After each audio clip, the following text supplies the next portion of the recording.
ಸನಾತನ ಧರ್ಮವನ್ನು ನಾಶಪಡಿಸೋದಕ್ಕೆ ಅವ್ರ ಕೈಲಿ ಆಗಲಿಲ್ಲ. ಸನಾತನ ಧರ್ಮವನ್ನು ನಾಶಪಡಿಸುವುದಕ್ಕಾಗಲ್ಲ. ಎಲ್ಲರಿಗೂ ನಮಸ್ಕಾರ.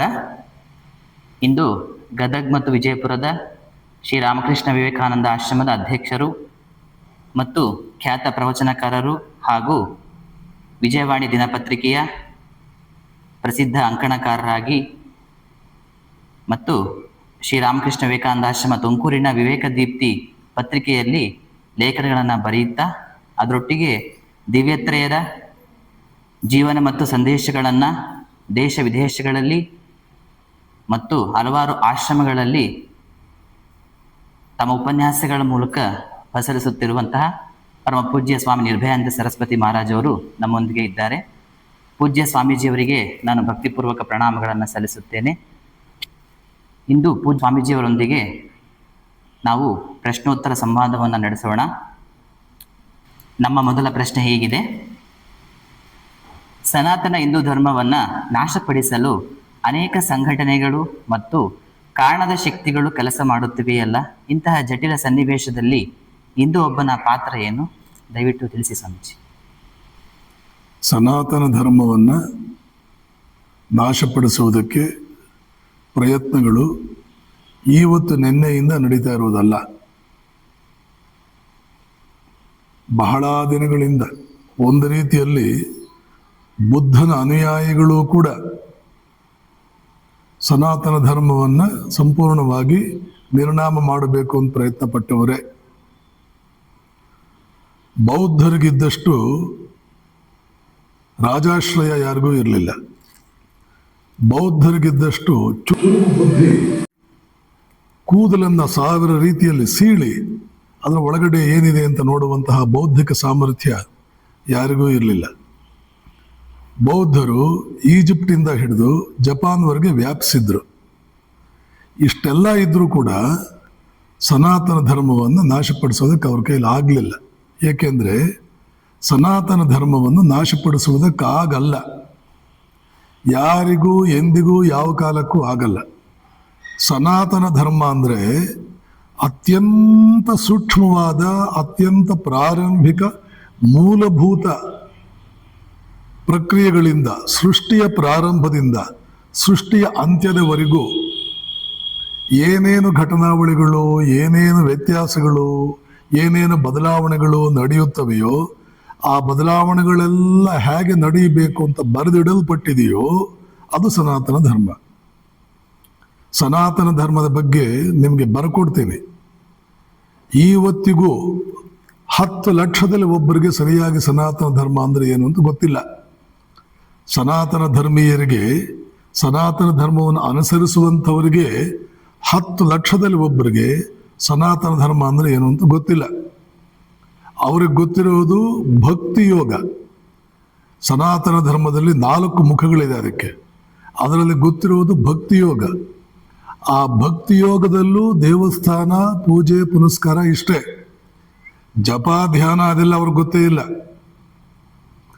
ಭಕ್ತಿ ಯೋಗ ಅನ್ನುವಂತಹದ್ದು ಸಾಮಾನ್ಯರಿಗಾಗಿ ನಿರ್ಮಾಣ ಮಾಡಿರ್ತಕ್ಕಂಥದ್ದು, ಪ್ರಾರಂಭದ ಹಂತದಲ್ಲಿರ್ತಕ್ಕಂಥವ್ರಿಗೆ ನಿರ್ಮಾಣ ಮಾಡಿರ್ತಕ್ಕಂಥದ್ದು.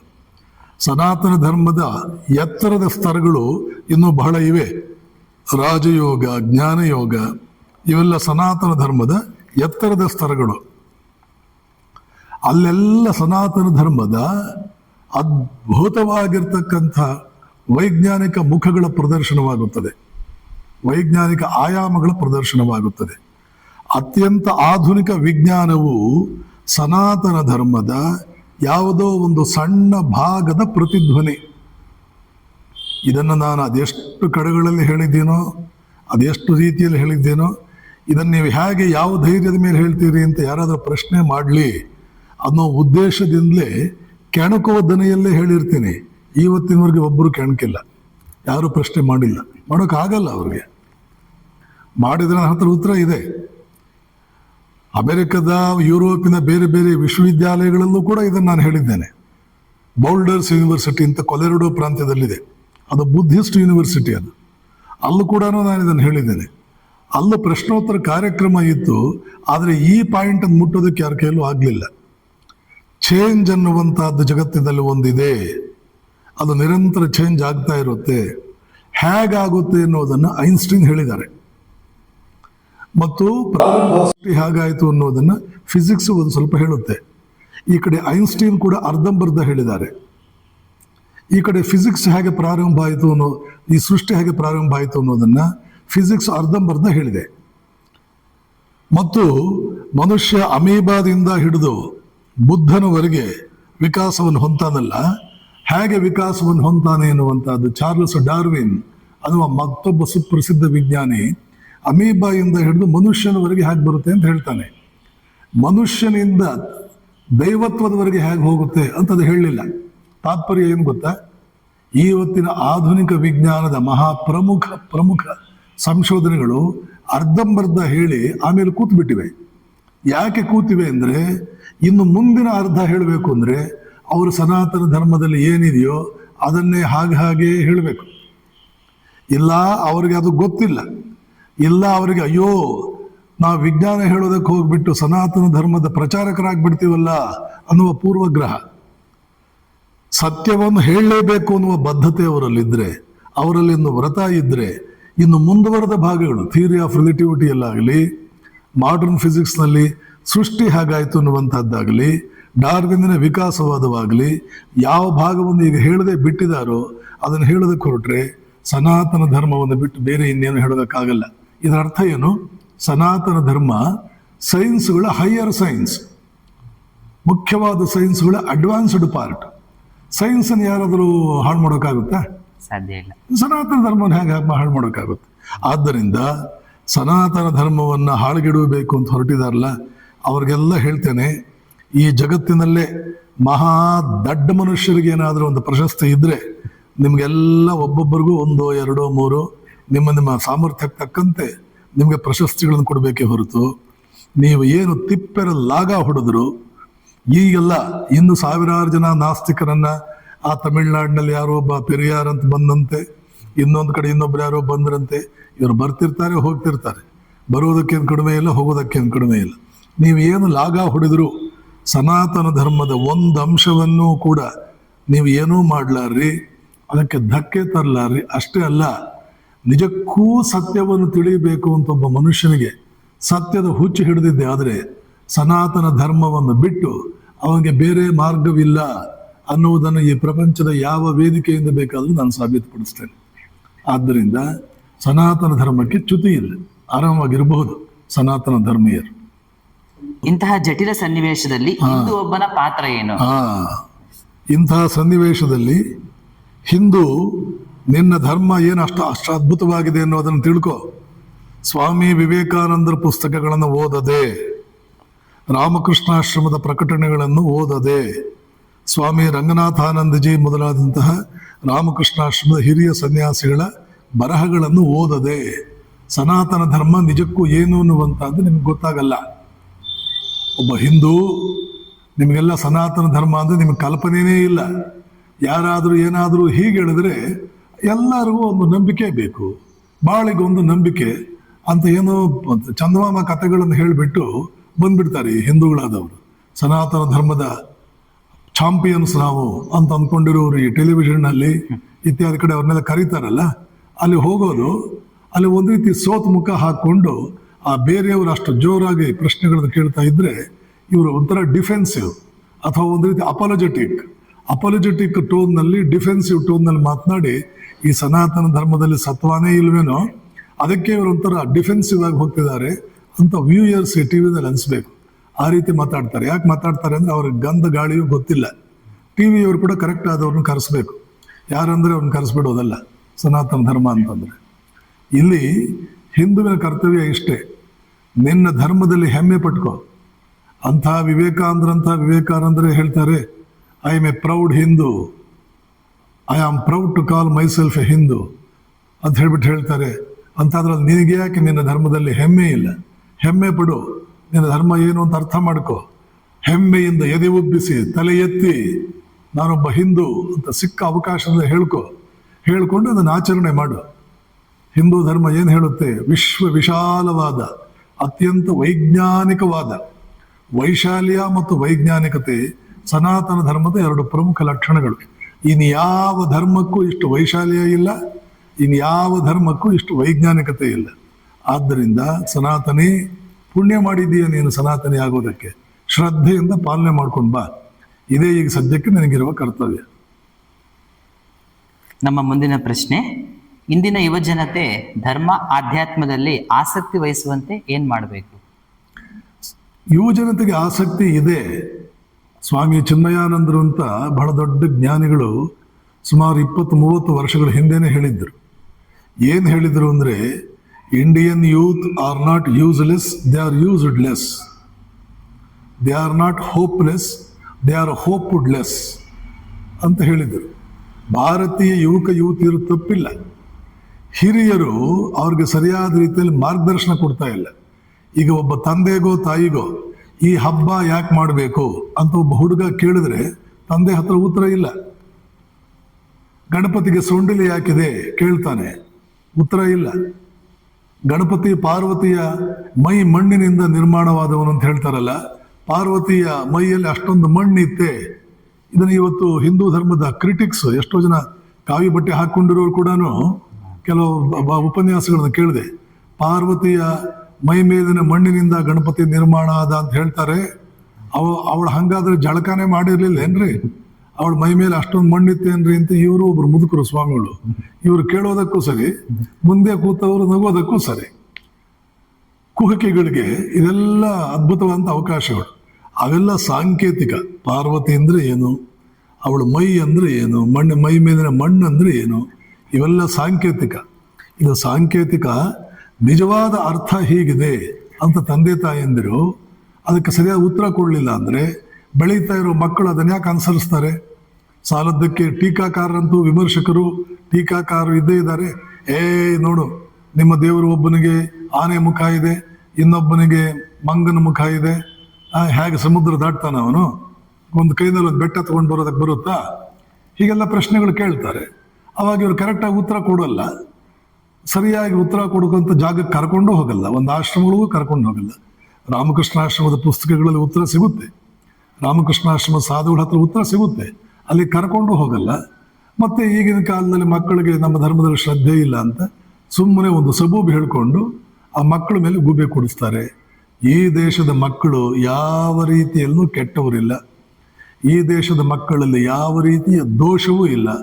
ಎಲ್ಲ ದೋಷಗಳೂ ಇರತಕ್ಕಂತಹದ್ದು ತಂದೆ ತಾಯಂದಿರಲ್ಲಿ ಮತ್ತು ನಮ್ಮ ಶಿಕ್ಷಣ ವ್ಯವಸ್ಥೆಯಲ್ಲಿ ಮತ್ತು ಕೆಲವು ಅಷ್ಟೆಲ್ಲ ಚೆನ್ನಾಗಿ ಅಧ್ಯಯನ ಮಾಡಿಲ್ಲದ ಧಾರ್ಮಿಕ ಗುರುಗಳಲ್ಲಿ ಅಂತ ಹೇಳ್ಬಿಟ್ಟು ನಾವು ಹೇಳಬೇಕು. ಆದ್ದರಿಂದ ಎಲ್ಲ ಅಧ್ಯಯನಗಳನ್ನು ಮಾಡಿ ವಿವೇಕಾನಂದರ ಪುಸ್ತಕ ಮತ್ತೆ ಹೇಳ್ತೀನಿ, ಸ್ವಾಮಿ ವಿವೇಕಾನಂದರ ಚಿಂತನೆ, ರಂಗನಾಥಾನಂದಜಿ ಚಿಂತನೆ ಓದುವುದರಿಂದ ಸನಾತನ ಧರ್ಮ ಅರ್ಥವಾಗುವಷ್ಟು, ಎಲ್ಲ ಸಂದೇಹಗಳಿಗೂ ಪರಿಹಾರ ಸಿಗುವಷ್ಟು ಸುಲಭವಾಗಿ ಇನ್ನು ಏನು ಮಾಡಿದರೂ ಕೂಡ ಸಿಗುವುದಿಲ್ಲ. ಇನ್ನು ಏನು ಮಾಡಿದರೂ ಸಿಗುವುದಿಲ್ಲ. ಅಲ್ಲಿ ವಿಜ್ಞಾನ ಮತ್ತು ಆಧ್ಯಾತ್ಮಗಳನ್ನು ಅದ್ಭುತವಾಗಿ ಸಮ್ಮಿಳಿತಗೊಳಿಸಲಾಗಿದೆ, ಸಮನ್ವಯಗೊಳಿಸಲಾಗಿದೆ. ಅದನ್ನೆಲ್ಲ ದೊಡ್ಡವರು ಓದಬೇಕು. ಓದಿಕೊಂಡು ಮಕ್ಕಳು ಪ್ರಶ್ನೆ ಕೇಳಿದ್ರೆ ಅದಕ್ಕೆ ಸರಿಯಾದ ಉತ್ತರ ಕೊಡಬೇಕು. ಗೊತ್ತಾಗಲಿಲ್ಲ ಅಂದರೆ ಸಾಧುಗಳು, ಸನ್ಯಾಸಿಗಳು, ವಿದ್ವಾಂಸರು, ಕೆಲವರು ದೊಡ್ಡ ದೊಡ್ಡ ವಿದ್ವಾಂಸರೆಲ್ಲ ಇರ್ತಾರೆ, ಅವ್ರ ಹತ್ರ ಕರ್ಕೊಂಡು ಹೋಗಬೇಕು.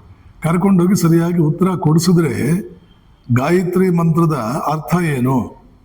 ಲಂಡನ್ನಲ್ಲಿ ಇರ್ತಕ್ಕಂಥ ಒಂದು ಫ್ಯಾಮಿಲಿ ಬೆಂಗಳೂರಿಗೆ ಬಂದಿದ್ರು. ಆ ಹುಡುಗನ ಹೆಸರು ಅದ್ವೈತ ಶಂಕರ, ಅವನ ತಾಯಿ ಹೆಸರು ಸ್ಫೂರ್ತಿ, ಆ ಹುಡುಗನ ತಂದೆ ಹೆಸರು ಪ್ರವೀಣ.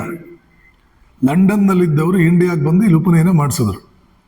ತಾಯಿ ಹೇಳಿದ್ರು, ಸ್ವಾಮೀಜಿ ಗಾಯತ್ರಿ ಮಂತ್ರ ಯಾಕೆ ಜಪ ಮಾಡಬೇಕು, ಅದರ ಅರ್ಥ ಏನು? ನಾವು ಬಂದು ಇಂಗ್ಲೀಷಲ್ಲಿ ಹೇಳಬೇಕು. ಪ್ರಾರಂಭದಲ್ಲಿ 2-3 ವಾಕ್ಯ ಕನ್ನಡದಲ್ಲಿ ಹೇಳ್ತಾ ಇದ್ದಾಗ ಆಗ ತಾನೇ ಈ ಉಪನಯನಕ್ಕೆ ಕಳೆದ 1-2 ವರ್ಷಗಳಿಂದ ಒಳಗಾಗಿದ್ದ 5-6 ಹುಡುಗರು ಅಲ್ಲೆಲ್ಲ ಆಡ್ಕೊಂಡಿದ್ರು. ಕನ್ನಡ ಅರ್ಥವಾಗಲ್ಲ, ಇಂಗ್ಲೀಷ್ ಮೀಡಿಯಮ್ಮು, ಕನ್ನಡದಲ್ಲಿ ಸ್ವಲ್ಪ ಕಠಿಣವಾದ ಪದಗಳೆಲ್ಲ ಅರ್ಥವಾಗಲ್ಲ.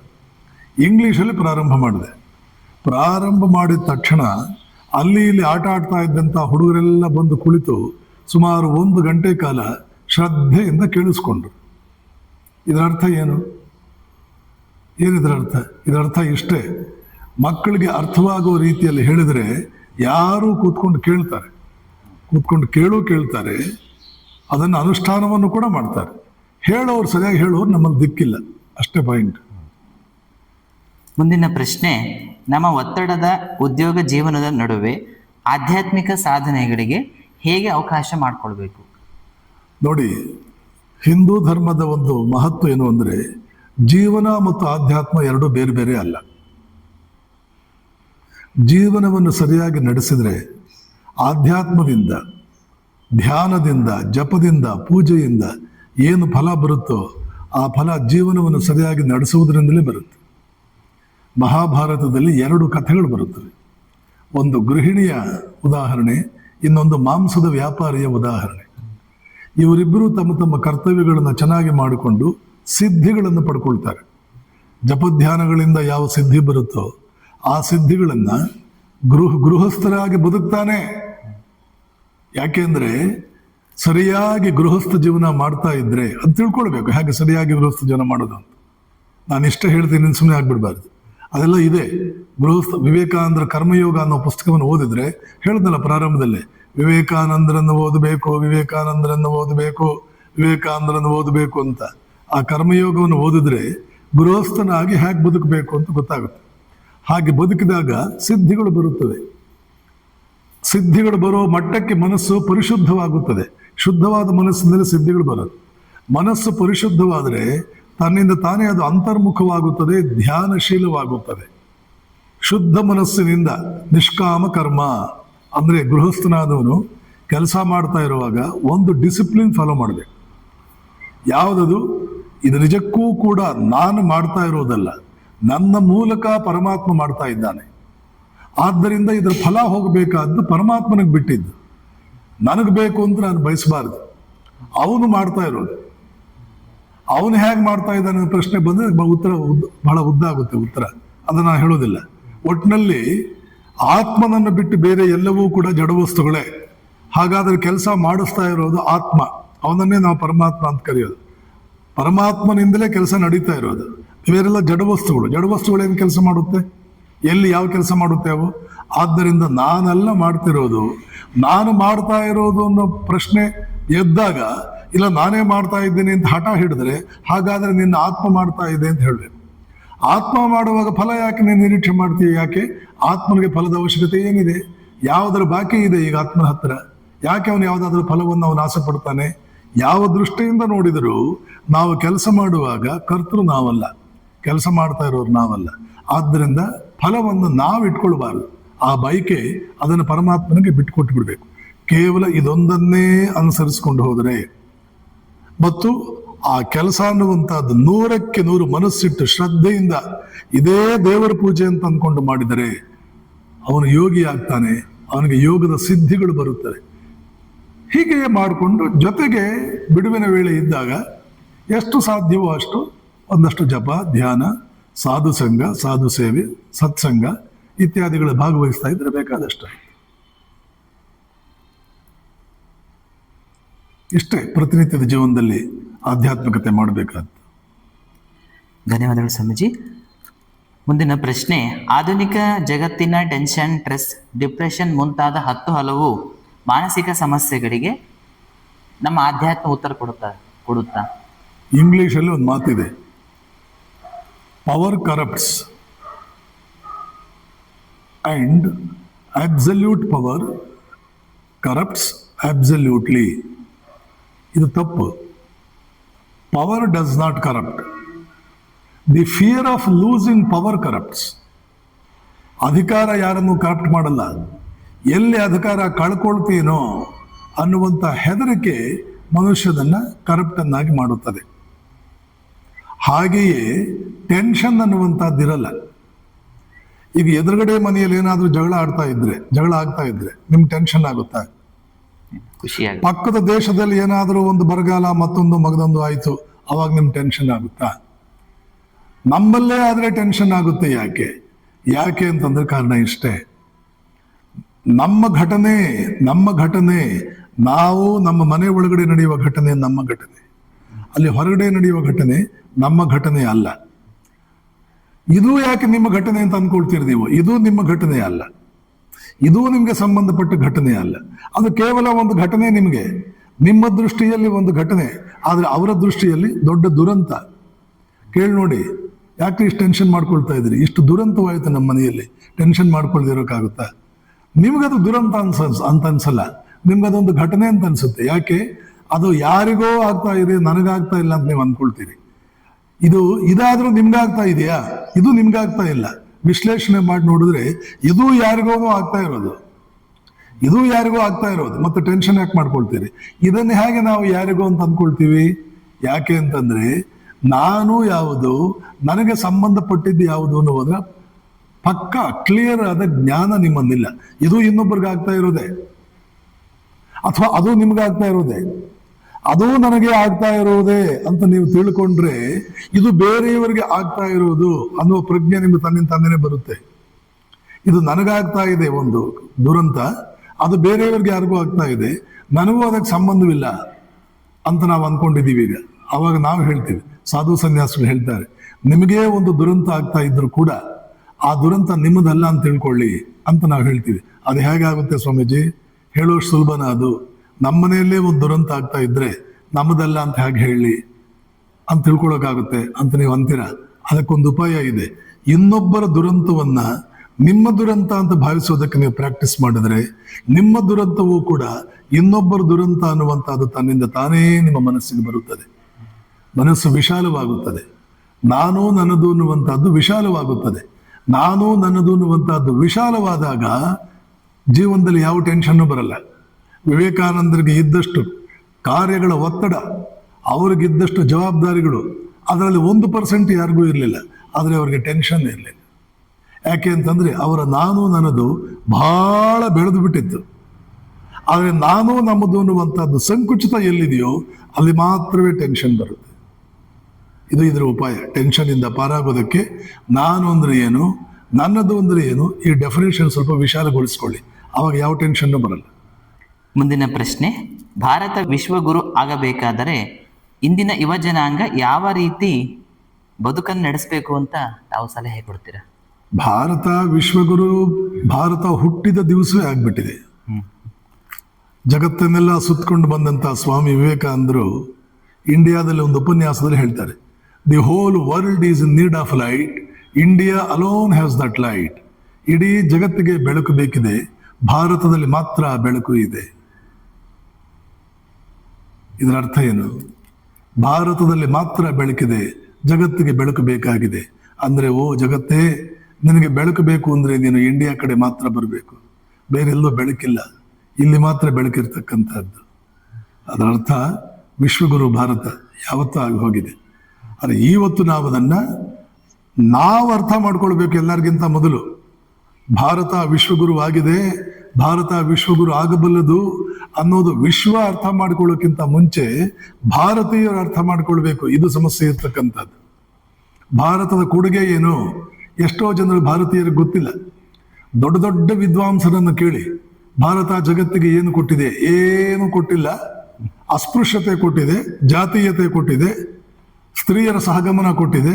ಇಂಥ ಕೆಲವು 4 ಕೆಟ್ಟದ್ದು ಬಿಟ್ರೆ ಈ ದೇಶದಿಂದ ಏನು ಯಾರಿಗೂ ಒಳ್ಳೇದಾಗಿಲ್ಲ. ಏನಾದರೂ ಒಳ್ಳೇದಾಗಿದ್ರೆ ಹೊರಗಡೆಯಿಂದ ಬಂದವರು ಆಗಿದೆ ಅನ್ನುವಂಥವರು ಈ ದೇಶದ ಟೆಕ್ಸ್ಟ್ ಬುಕ್ಸ್ ಬರೆದರು. ಅವರು ಪ್ರಶಸ್ತಿಗಳನ್ನು ಪಡ್ಕೊಂಡ್ರು, ಅವರು ವೈಸ್ ಚಾನ್ಸಲರ್ಸ್ ಆದರು, ಅವರು ಪ್ರೊಫೆಸರ್ಸ್ ಆದರು, ಅವರು ದೊಡ್ಡ ದೊಡ್ಡ ಕವಿಗಳು, ದೊಡ್ಡ ದೊಡ್ಡ ಸಮಾಜದಲ್ಲಿ ದೊಡ್ಡವರಾದರು. ಆದರೆ ಅವರಂಥ ಅಜ್ಞಾನಿಗಳು ಯಾರೂ ಇಲ್ಲ. ಅವರು ಏನೂ ಗೊತ್ತಿಲ್ಲದೆ ಇರತಕ್ಕಂಥ ಅಜ್ಞಾನದ ಮೂರ್ತಿಗಳು. ಅದನ್ನೆಲ್ಲ ಹೋಗಿಸಿ ಆ ಅಜ್ಞಾನದ ಮೂರ್ತಿಗಳಿಗೆ ಸರಿಯಾಗಿ ಸವಾಲು ಹಾಕುವ ರೀತಿಯಲ್ಲಿ ನಾವು ನಿಜಕ್ಕೂ ಭಾರತ ಏನೆಲ್ಲ ಮಾಡಿದೆ. ವೇದಗಳ ಒಂದು ವಾಕ್ಯ 10 ಹಾರ್ವರ್ಡ್ ಯೂನಿವರ್ಸಿಟಿಗಳನ್ನು ಒಟ್ಟಿಗೆ ಹಾಕಿದ್ರು ಸಮನಾಗುವುದಿಲ್ಲ ಅಂತ ಹೇಳ್ತಾನೆ ಅಮೆರಿಕದ ಮಹಾನ್ ಚಿಂತಕ. 1 sentence in the Vedas is worth the state of Massachusetts. ಬರೀ ಹಾರ್ವರ್ಡ್ ಯೂನಿವರ್ಸಿಟಿ ಅಲ್ಲ, MIT, Massachusetts institute of technology, Massachusetts school of law, Massachusetts school of economics, ಇವೆಲ್ಲ ಬರೋದು ಮೆಸಾಚುಸೆಟ್ಸ್ ಅಲ್ಲಿ. ಅಮೆರಿಕದ ಸ್ಟೇಟ್ ಅದು, ಒಂದು ರಾಜ್ಯ ಮೆಸಾಚುಸೆಟ್ಸ್. ಆ ಮೆಸಾಚುಸೆಟ್ಸ್ ರಾಜ್ಯಗಳನ್ನು, ಎಷ್ಟೋ ರಾಜ್ಯಗಳನ್ನು ಒಟ್ಟಿಗೆ ಹಾಕಿದ್ರೆ ವೇದಗಳು ಒಂದು ವಾಕ್ಯಕ್ಕೆ ಸಮ ಆಗಲ್ಲ. ಅದು ಇಂಥ ವೇದಗಳನ್ನು ಸಾವಿರಾರು ವಾಕ್ಯಗಳನ್ನು ಕೊಟ್ಟಿದ್ದಾರಲ್ಲ, ಏನೇನೋ ಹೇಳ್ತಾರಲ್ಲ ಇವರೆಲ್ಲ ಅವಿವೇಕಿಗಳು. ಇವ್ರಿಗೆ ಏನು ಹೇಳೋದು? ಇವ್ರಿಗೆ ಇದೆಲ್ಲ ನಾವು ತಿಳ್ಕೊಳ್ಬೇಕು. ಭಾರತದ ಕೊಡುಗೆ ಏನಿದೆ, ವಿವೇಕಾನಂದ ಹೇಳ್ತಾರೆ, all sciences have taken their birth in India, they are only developed elsewhere. ಜಗತ್ತಿನ ಎಲ್ಲ ವಿಜ್ಞಾನಿಗಳು ಹುಟ್ಟಿದ್ದು ಭಾರತದಲ್ಲಿ, ಬೇರೆಯವರು ಅದನ್ನು ಬೆಳೆಸಿದ್ರೆ ಮಾತ್ರ. ಇವತ್ತು ನಾನು ಅದನ್ನು ಹೇಳಿದ್ನಲ್ಲ, ಸ್ಟೀಫನ್ ಹಾಕಿಂಗ್ಸ್ ಅವನು ಕಾನ್ಸೆಪ್ಟ್ ಆಫ್ ಟೈಮ್ ಕೊಡ್ತಾನೆ. Concept of time, concept of ನಾನಂದ್ರೆ ಏನು ಮತ್ತು ಈ ಜಗತ್ತು ಅಂದ್ರೆ ಏನು, ಇದು ನಿಜಕ್ಕೂ ಇದೆಯಾ, ಇದ್ರೆ ಯಾವ ಸ್ಥಿತಿಯಲ್ಲಿದೆ, ಬದಲಾವಣೆಗಳು ಹೊರಗಡೆ ಆಗುತ್ತಾ ಒಳಗಡೆ ಆಗುತ್ತಾ, ಹೊರಗಡೆ ಆದ ಬದಲಾವಣೆಗಳು ನಾವು ತಿಳ್ಕೊಂಡಂಗೆ ಇದೆಯೋ ಬೇರೆ ರೀತಿಯಲ್ಲಿ ಇದೆಯೋ, ಹೊರಗಡೆ ಏನೂ ಬದಲಾವಣೆ ಆಗ್ತಾ ಇಲ್ಲದೆ ಬದಲಾವಣೆ ಆಗ್ತಾ ಇದೆ ಅಂತ ನಾವು ಅರ್ಥ ಮಾಡ್ಕೊಳ್ತೀವೋ, ಅಥವಾ ಎಲ್ಲಾ ಬದಲಾವಣೆಗಳು ಆಗ್ತಾ ಇದ್ರೂ ಏನೂ ಬದಲಾವಣೆ ಆಗ್ತಾ ಇಲ್ಲ ಅಂತಲೂ ನಾವು ತಿಳ್ಕೊಳ್ಳೋಕೆ ಸಾಧ್ಯವ? ಇಂಥ ಗಹನವಾದ ವಿಷಯಗಳ ಬಗ್ಗೆ ಯಾವ ದೇಶ ಏನು ಹೇಳಿದೆ? ನಮ್ಮ ದೇಶ ಹೇಳಿದೆ. ಹೊರಗಿನ ಯಾವ ಬದಲಾವಣೆಯೂ ನಿಮ್ಮ ಗಮನಕ್ಕೆ ಬಂದಿರಬಾರ್ದು, ಆ ಸ್ಥಿತಿಗೆ ನೀವು ಹೋಗ್ಬೋದು. ಯಾವ ಬದಲಾವಣೆಯೂ ನಿಮ್ಮ ಗಮನಕ್ಕೆ ಬರ್ತಾ ಇಲ್ಲ, ಅಲ್ಲಿ ಬದಲಾವಣೆ ಆಗ್ತಾ ಇದೆ, ಆದರೆ ನಿಮ್ಗೆ ಅದು ಗೊತ್ತಾಗ್ತಾ ಇಲ್ಲ, ಆ ಸ್ಥಿತಿಗೆ ನೀವು ಹೋಗ್ಬೋದು. ಇದು ಅದ್ಭುತವಾದಂಥ ಒಂದು ಸ್ಥಿತಿ. ಟೈಮನ್ನು ನಿಲ್ಲಿಸ್ಬಿಡ್ಬೋದು, ಸಮಯ ಮುಂದಕ್ಕೆ ಹೋಗದಂತೆ ನಿಲ್ಲಿಸಬಹುದು. ಯಾವ ವಿಜ್ಞಾನ ಮಾಡಿದೆ ಇದನ್ನ? ಇಂಡಿಯಾದಲ್ಲಿರೋ ವಿಜ್ಞಾನ ವೇದಾಂತ ಹೇಳ್ಕೊಡುತ್ತೆ. ಸಮಯವನ್ನ ಮುಂದಕ್ಕೆ ಹೋಗದಂತೆ ನೀನು ನಿಲ್ಲಿಸಬಲ್ಲೆ. ಚಲನೆ ಎನ್ನುವಂತಹದ್ದೇ ನಿಂತು ಬಿಡ್ಬಲ್ದು. ಚಲನೆ ಎನ್ನುವಂತಹದ್ದು ಅಬ್ಸಲ್ಯೂಟ್ ಅಲ್ಲ, ಅದು ಸಾಪೇಕ್ಷ. ಯಾಕೆ? ನಿಜಕ್ಕೂ ಇರ್ತಕ್ಕಂಥದ್ದು ಅನಂತ. ಅನಂತದಲ್ಲಿ ಚಲನೆ ಎನ್ನುವಂತಹದ್ದು ಇರೋದಿಲ್ಲ, ಅನಂತದ ಒಳಗಡೆ ಚಲನೆ ಇರ್ತಕ್ಕಂಥದ್ದು. It is intra infinite. ಚಲನೆ ಎನ್ನುವಂತಹದ್ದೇ ನಿಜವಾದ ಕಾನ್ಸೆಪ್ಟ್. ನ್ಯೂಟನ್ ಇತ್ಯಾದಿಗಳು ಕೊಟ್ಟಿರ್ತಕ್ಕಂಥದ್ದು ಕೆಳಮಟ್ಟದ ಕಾನ್ಸೆಪ್ಟ್ಗಳು. ಚಲನೆ ಎನ್ನುವಂತಹದ್ದು ಇಲ್ಲ. ನಮ್ಮ ಮನಸ್ಸನ್ನು ಒಂದು ಸ್ಥಿತಿಗೆ ತಗೊಂಡು ಹೋಗ್ಬಿಟ್ರೆ ಯಾವ ವಸ್ತುವು ಚಲಿಸ್ತಾ ಇಲ್ಲ. ಅದು ನಿಜಕ್ಕೂ ಹೇಳಬೇಕು ಅಂದ್ರೆ ನಿಂತ ಜಾಗದಲ್ಲೇ ಎಲ್ಲವೂ ಇದೆ, ಆದರೂ ನಮಗೆ ಚಲಿಸುವಂತೆ ಕಾಣ್ತಾ ಇದೆ. ಯಾಕೆಂದ್ರೆ ನಮ್ಮ ಮಾನಸಿಕ ಸ್ಥಿತಿ ಒಂದು ರೀತಿಯಲ್ಲಿದೆ. ಹೀಗೆ ಅತ್ಯಂತ ಗಹನವಾದ ನಿಗೂಢವಾದ ಸತ್ಯಗಳನ್ನ ನೀವು ತಿಳ್ಕೊಳ್ಳೋದಕ್ಕೆ ಒಂದು ಟ್ರೈನಿಂಗ್ ಬೇಕಿದೆಯಲ್ಲ, ಅದೇ ಸನಾತನ ಧರ್ಮ.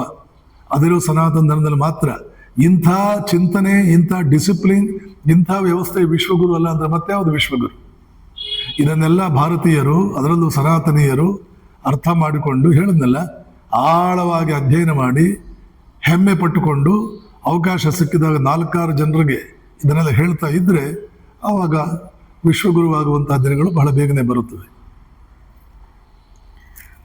ಮುಂದಿನ ಪ್ರಶ್ನೆ, ಆಧುನಿಕ ಭಾರತದ ಎಲ್ಲ ಸಮಸ್ಯೆಗಳಿಗೆ ಸ್ವಾಮಿ ವಿವೇಕಾನಂದರು ಪರಿಹಾರ ಎಂಬುದನ್ನು ನೀವು ಹೇಗೆ ವಿವರಿಸುತ್ತೀರಿ? ಈಗ ಇಷ್ಟೊತ್ತು ನಾವು ಏನೇನು ಮಾತಾಡಿದೀವಲ್ಲ, ಈ ಎಲ್ಲ ಮಾತುಗಳು ಬರೋದೇ ವಿವೇಕಾನಂದರ ಚಿಂತನೆಗಳು.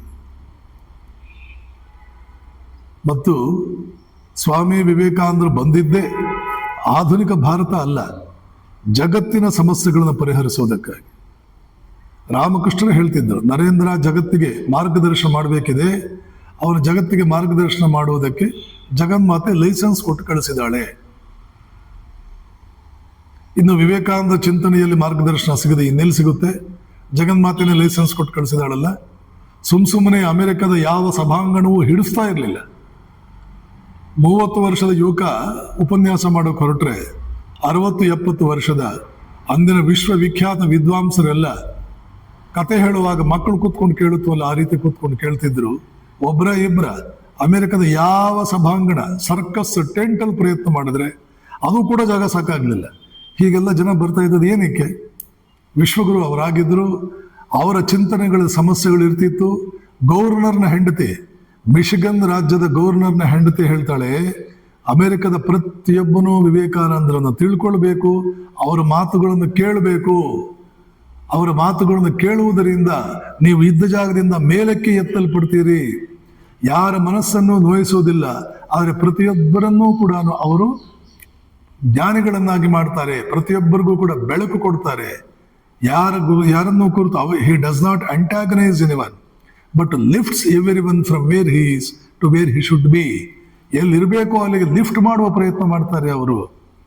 ಹೀಗೆ ವಿವೇಕಾನಂದರ ಚಿಂತನೆಗಳು ಯಾವ ಮಟ್ಟದ್ದು ಅಂತ ಹೇಳಿ ಅಮೆರಿಕದ ಪತ್ರಿಕೆಗಳು, ಅಮೆರಿಕದ ಪ್ರಮುಖರು ಅವರು ಹೇಳಿರೋ ಮಾತುಗಳನ್ನು ನೋಡಿದ್ರೆ, ಒಬ್ಬಳಂತೂ ನನ್ನ ಗಂಡನಿಗೆ ಎಷ್ಟೋ ತಿಂಗಳುಗಳ ಕಾಲ ನಿದ್ದೆ ಇರಲಿಲ್ಲ, ಬಿಸ್ನೆಸ್ಸಲ್ಲಿ ಬಹಳ ಲಾಸ್ ಆಗಿಬಿಡ್ತು, ಯಾವಾಗ ಇವ್ರ ಉಪನ್ಯಾಸಗಳನ್ನು ಕೇಳೋದಕ್ಕೆ ಹೊರಟು ಆವಾಗಿಂದ ನನ್ನ ಗಂಡ ಉದ್ಗಾರ ಮಾಡೋದಕ್ಕೆ ಹೊರಟರು. ಹೀಗೆ ಹೇಳಿದವಳು ಅವಳು ದೊಡ್ಡ ಕವಿಯಿತ್ರಿ, ಎಲ್ಲಾ ವೀಲರ್ ವಿಲ್ಕಾಕ್ಸ್ ಅಂತ ಅವಳ ಹೆಸರು. ಹೇಳ್ತಾಳು ಅವಳು, ಅವ್ರ ಉಪನ್ಯಾಸ ಕೇಳಿದಾಗಿನಿಂದ ನನ್ನ ಗಂಡ ಹೇಳೋಕೆ ಶುರು ಮಾಡಿದೆ, ಏನು ತೊಂದರೆ ಇಲ್ಲ, ಏನು ಪ್ರಾಬ್ಲಮ್ ಇಲ್ಲ, ನಾವು ಸಮಸ್ಯೆ ಪರಿಹರಿಸ್ಕೊಳ್ಬೋದು, ಏನು ಪ್ರಾಬ್ಲಮ್ ಇಲ್ಲ, ತೊಂದರೆ ಇಲ್ಲ, ಎಲ್ಲ ಕರೆಕ್ಟಾಗಿ ಇದೆ, ಪಾರಾಗ್ಬೋದು, ನಾವು ಎಲ್ಲ ಸಮಸ್ಯೆ ಪರಿಹರಿಸ್ಕೋಬೋದು ಅಂತ ಸಮಾಧಾನ ಪಟ್ಕೊಳ್ಳೋದಕ್ಕೆ ಪ್ರಾರಂಭ ಮಾಡಿದ ನನ್ನ ಗಂಡ.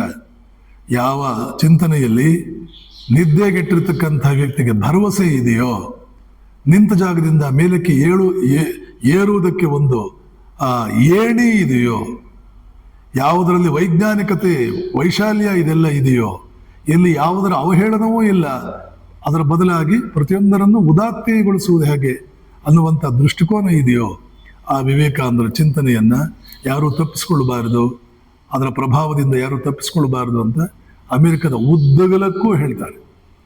ಈ ಆಧಾರದ ಮೇಲೆ ನಾವು ಹೇಳಬಹುದು, ಪ್ರತಿಯೊಂದು ಸಮಸ್ಯೆಗೂ ಕೂಡ ಸ್ವಾಮಿ ವಿವೇಕಾನಂದರಲ್ಲಿ ಪರಿಹಾರ ಇದೆ. ಇಂದಿನ ಯುವಜನತೆ ಹಲವಾರು ರೀತಿಯ ದುಶ್ಚಟಗಳಿಗೆ, ವಿಶೇಷವಾಗಿ ಮೊಬೈಲ್ಗಳಿಗೆ ಒಳಗಾಗಿ ತಮ್ಮ ಜೀವನವನ್ನು ತುಂಬ ಅಲ್ಪಾವಧಿಯಲ್ಲಿ ಕೊನೆಗೊಳಿಸ್ಕೊತಾ ಇದ್ದಾರೆ. ಈ ಸಮಸ್ಯೆಗಳಿಗೆ ಪರಿಹಾರ ಏನು? ಯುವಜನತೆಗೆ ಒಂದು ಪ್ರಾಬ್ಲಮ್ ಏನಾಗಿದೆ ಅಂದರೆ, ಅವರಿಗೆ ಆದರ್ಶ ವ್ಯಕ್ತಿಗಳು ಯಾರು ಸಮಾಜದಲ್ಲಿ ಸಿಗ್ತಾ ಇಲ್ಲ. ಎಲ್ಲರೂ ಉಪದೇಶ ಮಾಡೋರೆ, ಹೇಳೋ ಉಪದೇಶಗಳನ್ನ ಪಾಲನೆ ಮಾಡೋರು ಯಾರು ಸಿಗ್ತಾ ಇಲ್ಲ. ಮತ್ತು ಉಪದೇಶಗಳು ಯಾರು ಪಾಲನೆ ಮಾಡ್ತಾರೋ ಅವ್ರ ಬಾಯಿಂದ ಬಂದಾಗ ಅದಕ್ಕೊಂದು ಅರ್ಥ ಇರುತ್ತೆ ಹೊರತು, ಯಾರು ಪಾಲನೆ ಮಾಡಲ್ವೋ ಅವ್ರ ಬಾಯಿಂದ ಉಪದೇಶಗಳು ಬಂದರೆ ಅದಕ್ಕೆ ಶಕ್ತಿ ಇರಲ್ಲ. ಆದ್ದರಿಂದ ಯುವಕರಿಗೆ ಈ ಉಪದೇಶಗಳು ಗಾಳಿ ಮಾತು, ಈ ಕಿವಿಲಿ ಹೋಗಿ ಈ ಕಿವಿಲಿ ಹೊರಟೋಗುತ್ತೆ. ಒಬ್ಬರನ್ನಾದ್ರೂ ನಾವು ನೋಡ್ಬೇಕಲ್ಲ, ಇವ್ರೇನು ಕರೆಕ್ಟು, ಇವ್ರು ಹಾಗಿರ್ಬೇಕು ಅಂತ ಅನ್ನೋದಕ್ಕೆ ನಮ್ಗೆ ಯಾರಾದರೂ ಸಿಗ್ಬೇಕಲ್ಲ. ಮತ್ತು ಆದರ್ಶ ವ್ಯಕ್ತಿಗಳನ್ನು ನಿರ್ಮಾಣ ಮಾಡೋದು ಶಿಕ್ಷಣದ ಮೊದಲನೇ ಕರ್ತವ್ಯ ಅನ್ನುವಂಥದ್ದು ನಮ್ಮ ಶಿಕ್ಷಣ ಪದ್ಧತಿ ಮರೆತೋಗಿದೆ. ಯಾವುದೇ ಶಾಲೆಯಲ್ಲಿ ಪಾಠ ಮಾಡುವ ಟೀಚರ್ಸು ಆ ಸಮಾಜದಲ್ಲಿ ಆದರ್ಶ ವ್ಯಕ್ತಿಗಳಾಗಿರ್ಬೇಕು, ಅಂಥವ್ರನ್ನೇ ಟೀಚರ್ಸನ್ನಾಗಿ ಇಟ್ಕೊಳ್ಬೇಕು. ಇವತ್ತು ಟೀಚರ್ಸ್ ಯಾರು? ಯಾವುದೋ ಒಂದು ಎಕ್ಸಾಮ್ ಪಾಸ್ ಮಾಡಿದವರು. ಎಕ್ಸಾಮ್ ಪಾಸ್ ಮಾಡಿದವರು ಟೀಚರ್ಸು ಆಗಲ್ಲ, ಎಕ್ಸಾಮ್ ಪಾಸ್ ಮಾಡಿದವರು ವಿದ್ಯಾವಂತನೂ ಆಗಲ್ಲ. ನಮ್ಮ ದೇಶದ ಸಮಸ್ಯೆಗಳಲ್ಲಿ 99% ಸಮಸ್ಯೆಗಳಿಗೆ ಕಾರಣ ಅರ್ಥಹೀನವಾದಂಥ ಶಿಕ್ಷಣ ಪದ್ಧತಿ, ನಿರರ್ಥಕವಾದ ವೇಸ್ಟ್ ಬಾಡಿಗಳು, ಎಲ್ಲ ವೇಸ್ಟ್ ಬಾಡಿಗಳೇ ಇದ್ದಾರೆ ಆ ಶಿಕ್ಷಣ ವ್ಯವಸ್ಥೆಯಲ್ಲೂ ಕೂಡ. ಅಲ್ಲಿ ಶಿಕ್ಷಣ ಪಡ್ಕೊಂಡವರಿಂದ ಕೂಡ ಅಂತ ಹೇಳ್ಕೊಳ್ಳುವಂಥ ಪ್ರಯೋಜನಗಳೇನು ಆಗಲ್ಲ. ಏನೇನೋ ಆಗ್ತಾ ಇದೆಯಲ್ಲ ನೀವು ಅನ್ಕೋಬಹುದು. ಏನೇನೋ ಆಗ್ತಾ ಇರೋದು ಬೇರೆ ದೇಶಗಳಲ್ಲಿ ನೆಲೆಸಿರುವ ಭಾರತೀಯರಿಂದ.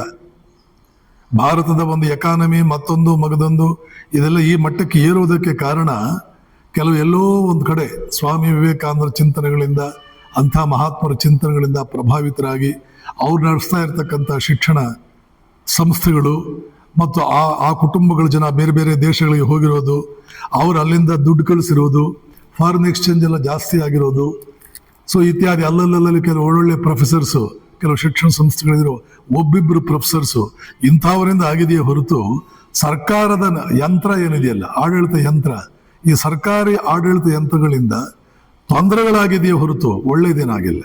ಅದಾಗೋದು ಇಲ್ಲ.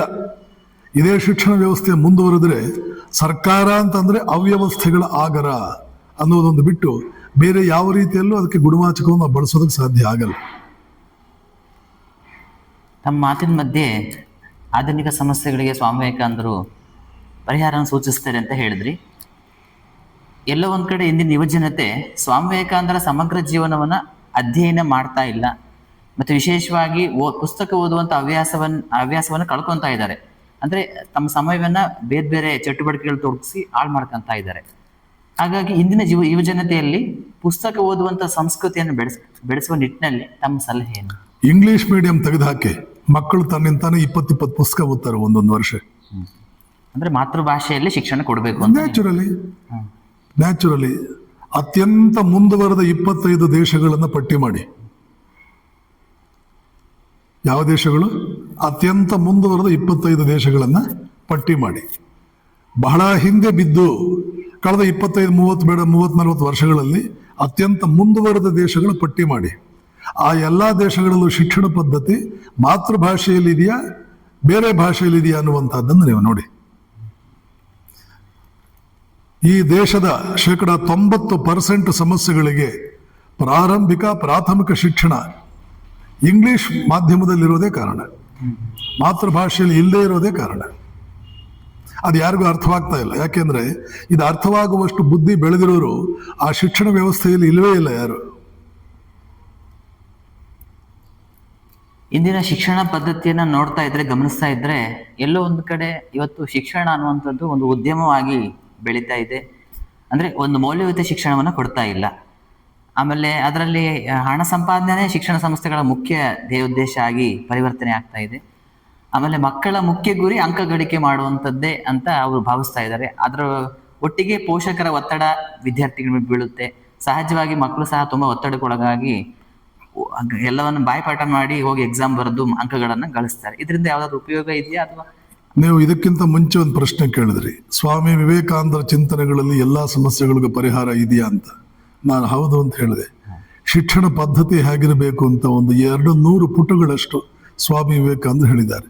ಅದರಲ್ಲಿ ಇದನ್ನೆಲ್ಲ ಹೇಳಿದ್ದಾರೆ. ಶಿಕ್ಷಣ ವ್ಯವಸ್ಥೆ ಹೀಗೆಲ್ಲ ಇರೋದು. ಅಂಕಗಳು ಅನ್ನುವಂಥದ್ದು, ಅಲ್ಲಿ ಅಂಕಗಳು ಅನ್ನೋ ಪದವೇ ಬರಲ್ಲ. ವಿವೇಕಾನಂದ ಶಿಕ್ಷಣ ಪದ್ಧತಿಯಲ್ಲಿ ಮಾರ್ಕ್ಸ್ ಕಾರ್ಡ್ ಅನ್ನೋದೇ ಇಲ್ಲ. ಎಕ್ಸಾಮಿನೇಷನ್ನು ಪೆನ್ನು ಪೇಪರ್ ತಗೊಂಡು ಬರೆಯೋದೇ ಇಲ್ಲ ಅಲ್ಲಿ. ಅವನು ಏನ್ ಬೈ ಹಾರ್ಟ್ ಮಾಡ್ಬೇಕು? ಅವನು ಏನ್ ಅಂಕ ತಗೋಬೇಕೇನು? ಹಾಗಾದ್ರೆ ಅಲ್ಲಿ ಅವನಿಗೆ ಟೆಸ್ಟೇ ಇಲ್ವಾ? ಟೆಸ್ಟ್ ಇದೆ. ಯಾವುದ್ರ ಬಗ್ಗೆ ಟೆಸ್ಟ್ ಇದೆ? ಅವನ ವ್ಯಕ್ತಿತ್ವದಲ್ಲಿ ಪರಿವರ್ತನೆ ಎಷ್ಟಾಯಿತು ಅನ್ನೋ ಟೆಸ್ಟ್ ಮಾಡ್ತಾರೆ. 6 ತಿಂಗಳ ಹಿಂದೆ ಇದ್ದಂತಹ ವ್ಯಕ್ತಿ, ಇವತ್ತಿರೋ ವ್ಯಕ್ತಿ, ಇವನಲ್ಲಿ ಬದಲಾವಣೆಗಳು ಎಷ್ಟಾಗಿದೆ, ಇದರ ಟೆಸ್ಟ್ ಇದೆ. ಅದನ್ನು ಟೆಸ್ಟ್ ಮಾಡೋದಕ್ಕೆ ಮಾರ್ಕ್ಸ್ ಬರಲ್ಲ, ಅದು ಬೇರೆ ಆಗುತ್ತೆ. ದಿವ್ಯತ್ರಿಯರ ಜೀವನ ಮತ್ತು ಸಂದೇಶಗಳನ್ನ ಯುವಜನತೆಯಲ್ಲಿ ಅವ್ರ ಬಗ್ಗೆ ಒಂದು ಜಾಗೃತಿಯನ್ನ ಮೂಡಿಸುವ ನಿಟ್ಟಿನಲ್ಲಿ, ಯಾಕಂದ್ರೆ ಯುವಜನತೆ, ಸ್ವಾಮಿ ವಿವೇಕಾನಂದರು ತಮ್ಮ ಭರವಸೆಯನ್ನು ಇಟ್ಟಿದ್ದ ಯುವಜನತೆಯಲ್ಲಿ ಅಂತ ನಾವು ಗಮನಿಸ್ತೇವೆ. ಹಾಗಾಗಿ ಯುವಜನತೆಯಿಂದನೇ ಸಮರ್ಥ ರಾಷ್ಟ್ರವನ್ನು ಕಟ್ಟಲಿಕ್ಕೆ ಸಾಧ್ಯ ಆಗ್ತದೆ. ಹಾಗಾಗಿ ದಿವ್ಯತ್ರಿಯರ ಜೀವನ ಮತ್ತು ಸಂದೇಶಗಳನ್ನ ಮತ್ತು ಭಾರತೀಯ ಸನಾತನ ಪರಂಪರೆಯ ವಿಚಾರಧಾರೆಗಳನ್ನ ಇಂದಿನ ಯುವಜನತೆಯಲ್ಲಿ ಮೂಡಿಸುವ ನಿಟ್ಟಿನಲ್ಲಿ ತಮ್ಮ ಸಲಹೆ ಏನು? ಮತ್ತೊಮ್ಮೆ ಅಲ್ಲಿಗೆ ಬರಬೇಕಾಗುತ್ತೆ. ತಂದೆ ತಾಯಂದಿರು ನೋಡಿ, ಎಲ್ಲಾ ಸಮಸ್ಯೆಗಳಿಗೂ ಮೂಲ ಏನು ಗೊತ್ತಾ? ವ್ಯಕ್ತಿತ್ವ ಶ್ರೀಮಂತವಾಗಿಲ್ಲ. Problems are understandably but the solution is one. ವಿವೇಕಾನಂದರು ಹೇಳ್ತಾರೆ, ಸಮಸ್ಯೆಗಳು 1000 ಇರಲಿ, ಪರಿಹಾರ ಒಂದೇ. ಒಂದೇ ಪರಿಹಾರ. ಇಷ್ಟು ಪ್ರಶ್ನೆಗಳು ಬೇಕಾಗಿಲ್ಲ, ಇಷ್ಟು ಉತ್ತರಗಳು ಬೇಕಾಗಿಲ್ಲ. ಒಂದೇ ಪ್ರಶ್ನೆ ಸಾಕು. ಆ ಒಂದೇ ಟಾಪಿಕ್ ಮೇಲೆ ಪ್ರಶ್ನೆ ಇದ್ರೆ ಸಾಕು. ಏನದು ಪರಿಹಾರ? ಮನುಷ್ಯನನ್ನ ಸಮರ್ಥನನ್ನಾಗಿ ಮಾಡಿ, ಪರಿಪೂರ್ಣ ಮಾನವನನ್ನಾಗಿ ಮಾಡಿ. ಇವತ್ತು ನಿಮ್ಮ ಸಾರ್ವಜನಿಕ ವಲಯಗಳಲ್ಲಿ ಕೆಲಸ ಮಾಡ್ತಾ ಇರೋರು 1% ಮನುಷ್ಯ, 1.5% ಮನುಷ್ಯ, 2% ಮನುಷ್ಯ, 10% ಮನುಷ್ಯರು ನಿಮ್ಮಲ್ಲಿ ಸಿಗೋದು ಲಕ್ಷಕ್ಕೊಬ್ಬನೂ ಇಲ್ಲ. 100% ಮನುಷ್ಯರಂತೂ ಅದು 47ಕ್ಕಿಂತ ಮುಂಚೆ ಹೊರಟೋಯ್ತು. ಈಗೆಲ್ಲ ಒಂದು 10-20 ಜನ ಇರ್ಬೋದು ಇಂಡಿಯಾದಲ್ಲಿ 100% ಮನುಷ್ಯರಾದವರು. ಆ ಪರಿಪೂರ್ಣ ಮಾನವನ ನಿರ್ಮಾಣ ಮಾಡುವುದಕ್ಕೆ ಮೊಟ್ಟ ಮೊದಲು ಅವನ ಶರೀರ ಗಟ್ಟಿಯಾಗಿರ್ಬೇಕು. ಶರೀರ ಯಾಕೆ ಗಟ್ಟಿಯಾಗಿರ್ಬೇಕು ಅಂದ್ರೆ, ಮನುಷ್ಯನಿಗೆ ಯಾವುದೇ ಕೆಲಸ ಮಾಡೋಕ್ಕೆ ಒಂದು ಹುರುಪು ಬೇಕಾಗುತ್ತೆ. ಆ ಹುರುಪಿಗೂ ಶರೀರದ ಫಿಟ್ನೆಸ್ಗೂ ಒಂದು ನೇರವಾದ ಸಂಬಂಧ ಇದೆ. ಚೆನ್ನಾಗಿ ನಿದ್ದೆ ಬರಬೇಕು. ಚೆನ್ನಾಗಿ ನಿದ್ದೆ ಬಂದ್ರೆ ಮನಸ್ಸಲ್ಲಿ ಹುರುಪಿರುತ್ತೆ. ಅರ್ಧಂಬರ್ಧ ನಿದ್ದೆ ಬಂದ್ರೆ ಹುರುಪಿರಲ್ಲ. ಗಟ್ಟಿಯಾದ ಶರೀರ ಇರಬೇಕು. ಆಮೇಲೆ ಬುದ್ಧಿ ಬಹಳ ಚುರುಕಾಗಿರ್ಬೇಕು. ಅದಕ್ಕೊಂದು ಟ್ರೈನಿಂಗ್ ಕೊಡ್ಬೇಕು ಅವನಿಗೆ. ಬುದ್ಧಿ ಚುರುಕಾಗಿರೋದು ಅಂದ್ರೆ ಏನು? ಒಂದು ಘಟನೆ ಕೊಟ್ಟು ಎಷ್ಟು ಕೋನಗಳಿಂದ ನೀನು ಅದನ್ನ, ಎಷ್ಟು ದೃಷ್ಟಿಕೋನಗಳಿಂದ ಅದನ್ನು ವಿಶ್ಲೇಷಣೆ ಮಾಡ್ತೀಯಾ, ಇದರ ಬಗ್ಗೆ ಅವನಿಗೊಂದು ಟ್ರೈನಿಂಗ್ ಬೇಕು. ಚುರುಕು ಬುದ್ಧಿ, ಬುದ್ಧಿಯನ್ನು ಚುರುಕಾಗಿಸೋದು. ಮ್ಯಾಥಮ್ಯಾಟಿಕ್ಸ್ ಇರೋದು ಬುದ್ಧಿಯನ್ನು ಚುರುಕಾಗಿಸೋದಕ್ಕೆ, ತರ್ಕಶಾಸ್ತ್ರ ಇರೋದು ಬುದ್ಧಿಯನ್ನು ಚುರುಕಾಗಿಸೋದಕ್ಕೆ. ಇತಿಹಾಸವನ್ನು ಹೇಳಿ ಪರಂಪರೆಯ ಬಗ್ಗೆ ಒಂದು ಜ್ಞಾನ ಕೊಡಬೇಕು. ಇವತ್ತಿನ ನಿಮ್ಮ ಇತಿಹಾಸ ಪರಂಪರೆಯ ಜ್ಞಾನ ಕೊಡುತ್ತೆ, ಆದರೆ ನೆಗೆಟಿವ್ ಆಗಿ ಜ್ಞಾನ ಕೊಡುತ್ತೆ. ನೀವು ಎಷ್ಟು ನಿರರ್ಥಕವಾದಂತಹ ಜನಾಂಗ ಅನ್ನುವಂತಹದ್ದನ್ನು ಹೇಳುತ್ತೆ. ಬೌದ್ಧಿಕವಾಗಿ 10 ರೀತಿಯಲ್ಲಿ ಆತನಿಗೆ ತರಬೇತಿ ಕೊಡಬೇಕು. ನೈತಿಕ ಪ್ರಜ್ಞೆ ಮೂಡಿಸಬೇಕು. ನೈತಿಕ ಪ್ರಜ್ಞೆ ಮೂಡಿಸಿ ಆಮೇಲೆ ಆಧ್ಯಾತ್ಮಿಕವಾಗಿ ಅವನ ಮನಸ್ಸು ಸ್ವಲ್ಪ ತಿರುಗುವಂತೆ ಮಾಡಬೇಕು. ಆಧ್ಯಾತ್ಮಿಕವಾಗಿ ತಿರುಗುವುದು ಅಂದ್ರೆ ಏನು ಗೊತ್ತಾ? ಬಹಳ ದೊಡ್ಡ ಗುರಿಯನ್ನು ಇಟ್ಟುಕೊಂಡು ಜೀವನದ ಅಂತಿಮ ಹಂತ ಏನಿದೆಯೋ ಆ ಅಂತಿಮ ಹಂತವನ್ನು ಮುಟ್ಟೋದಕ್ಕೆ ಯಾವ ರೀತಿಯಲ್ಲಿ ನಾನು ಕಾರ್ಯತತ್ಪರನಾಗಬೇಕು ಅಂತ ಗಂಭೀರವಾಗಿ ಯೋಚನೆ ಮಾಡುವ ಸ್ಥಿತಿಗೆ ಅವನು ಹೋಗ್ಬೇಕು. ಈ 4 ಟ್ರೈನಿಂಗ್ಗಳು ಒಬ್ಬ ಮನುಷ್ಯನಿಗೆ 12 ವರ್ಷ ಕೊಟ್ಟುಬಿಟ್ರೆ ಅವನು ಪೂರ್ಣ ಮಾನವನಾಗಲಿಲ್ಲ ಅಂದ್ರೂ 25% ಮಾನವನೋ 50% ಮಾನವನು ಆಗ್ತಾನೆ. ಈಗಿರೋ ಹಾಗೆ 5% ಮಾನವನಾಗಿ ಉಳಿಯಲ್ಲ. ಇಂಥ ವ್ಯಕ್ತಿಗಳನ್ನ ಒಂದೊಂದು ಕ್ಷೇತ್ರದಲ್ಲಿ ಬಿಡುವುದರಿಂದ ಮಾತ್ರವೇ ಆಯಾಯ ಕ್ಷೇತ್ರಕ್ಕೆ ಸಂಬಂಧಪಟ್ಟಂತಹ ಸಮಸ್ಯೆಗಳ ಪರಿಹಾರ ಆಗುತ್ತೆ ಹೊರತು ಬೇರೆ ಏನೂ ಇಲ್ಲ. ಇದುವರೆಗೂ ನಮ್ಮೊಂದಿಗೆ ಇಂದಿನ ಯುವಜನತೆಗೆ ಸಂಬಂಧಿಸಿದ ಅನೇಕ ಪ್ರಶ್ನೆಗಳಿಗೆ ಪೂಜನೀಯ ಸ್ವಾಮೀಜಿಯವರು ಅತ್ಯಂತ ಉಪಯುಕ್ತ ಉತ್ತರಗಳನ್ನು ನೀಡಿದ್ದಾರೆ. ಪೂಜನೀಯ ಸ್ವಾಮೀಜಿಯವರಿಗೆ ಭಕ್ತಿಪೂರ್ವಕ ಪ್ರಣಾಮಗಳೊಂದಿಗೆ ಅನಂತ ಧನ್ಯವಾದಗಳು ಮತ್ತು ಕೃತಜ್ಞತೆಗಳು ಸಲ್ಲುತ್ತವೆ. ಎಲ್ಲರಿಗೂ ನಮಸ್ಕಾರ. ಜಯರಾಮ್ ಕೃಷ್ಣ. ಧನ್ಯವಾದ. ಜಯರಾಮ್ ಕೃಷ್ಣ.